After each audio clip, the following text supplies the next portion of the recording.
highly anticipated Game of Thrones spin-off, House of the Dragon, dropped earlier this autumn to much fanfare. However, the show wasn't the only heavy hitter out recently, as it was up against another TV show of epic proportions, in the form of the Lord of the Rings prequel, The Rings of Power. Today, we are discussing how House of the Dragon won this fall season and the ratings war between the pair. Stay with us. First up, we have a sneaky piece of casting news from the House of the Dragon finale. House of the Dragon played a sneaky trick on their viewers during the finale, with one of its actors being replaced by his twin brother. You probably noticed throughout the show how Sir Eric Cargyle and Sir Eric Cargyle look exactly alike. Well, that's because they're twins in real life, of course. However, a COVID-19 scare actually meant that Luke Tiddenser was forced into replacing his real-life and fictional brother Elliot, Eric,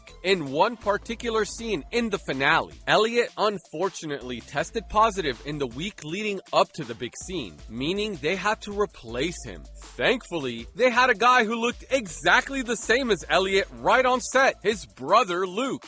Finale director Greg Yaitanis explained, "There's that scene, that big scene, where Corlys comes down and they're putting the markers on the table and the messenger comes in." He then added, "It was shot over 2 days. And then one got COVID. Elliot got COVID. So we swapped him out with his brother." You probably noticed the pair only really appeared in the prequel in later episodes, where they were charged with finding Prince Aegon in the penultimate episode. They then ultimately ended up on opposite sides, as Eric stayed loyal to the treacherous Alicent, whilst Eric defects to the true heir, Rhaenyra. Are you guys team green or team black? Let us know below. Next up, the Rings of Power set has come in for a spot of criticism. As the world begins to seriously try to combat the issue of climate change and pollution, it turns out one of your favorite shows could be in a bit of trouble in this regard.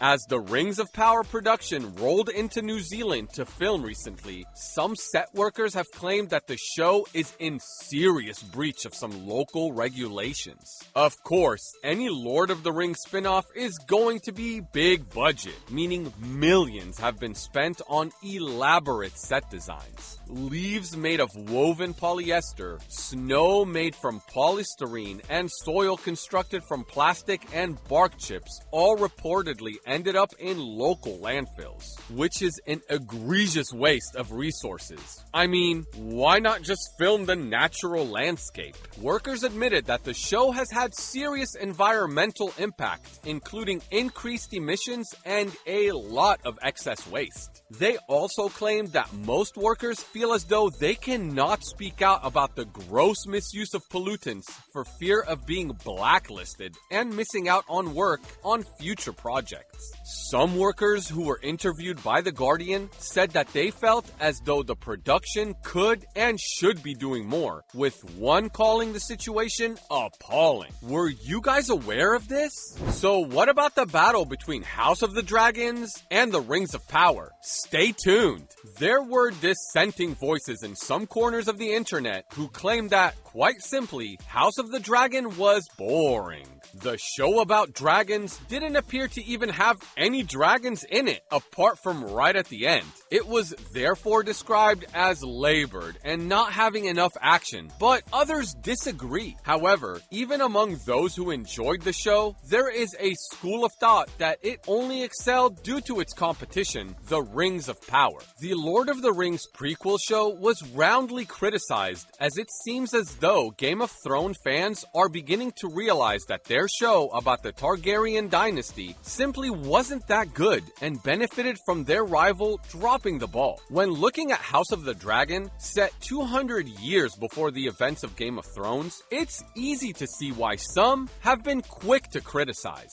The plot was slow and the time jumps were simply too big. And why change some actors halfway through but not others? There are loads of plot holes as well. The Stepstones and Triarchy storylines were simply skipped over and left most fans scratching their heads. I mean, mean, the showrunners had the source material to refer to, so how they have managed to stray so far off course is anyone's guess. One reason why House of the Dragon was spared from being completely castigated was almost certainly the terribly poor performance of Rings of Power, which critics simply had a field day with. What else can we take from both shows then? Well, it seems as though House of the Dragon has been spared a ton of blushes simply due to the fact that its rival performed so badly and was received so harshly. However, that shouldn't take away from the fact that the Game of Thrones spinoff wasn't up to snuff either. House of the Dragon and its showrunners shouldn't be let off the hook simply because the Lord of the Rings show flopped. Fans should not blindly approve of House of the Dragon just because another show was so bad. They should judge it as its own creation. When we scratch the surface a little further,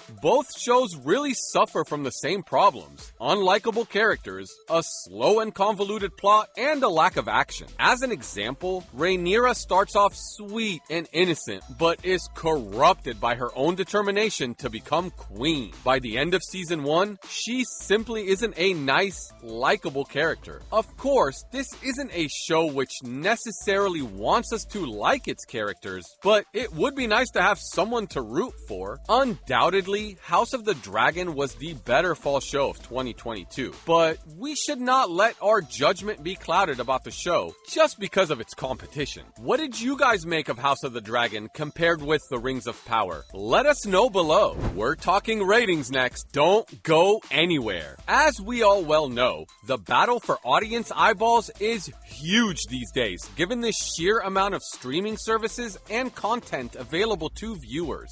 But it's not often two shows derived from sources with such a massive following directly battle it out for ratings.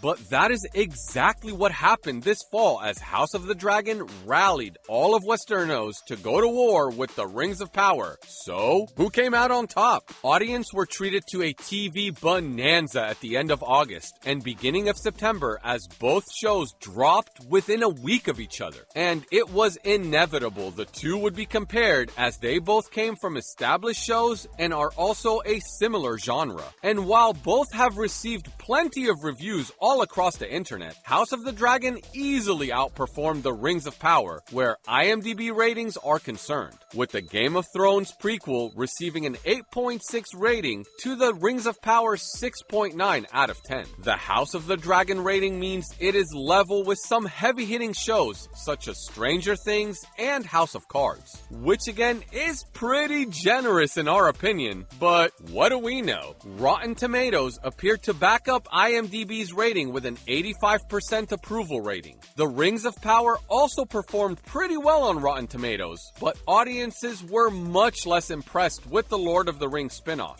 Which one was your favorite? And what about streaming-wise? Stay tuned to find out. Of course, nowadays, one of the biggest parameters when judging TV shows' viewing figures is streaming numbers. And during the early run of both shows, the Rings of Power was way out in front.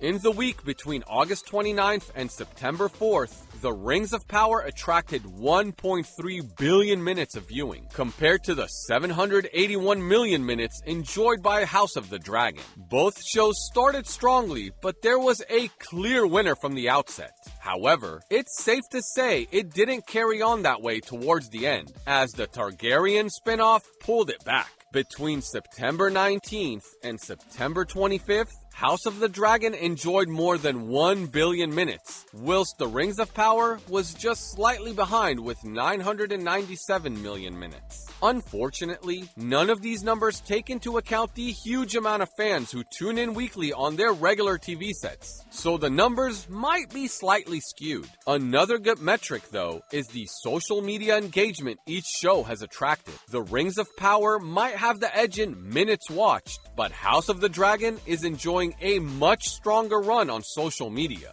The show attracted 54 times more social media engagement than usual, while the Lord of the Rings show enjoyed just 30.6 times more engagement. Give us your thoughts on the numbers below. As usual, thanks for tuning in today, and remember to stop by again for some more fun reveals. And why not do us a big favor by liking and sharing today's video, while also subscribing to our channel so you don't miss out on more great bits next time. Bye guys!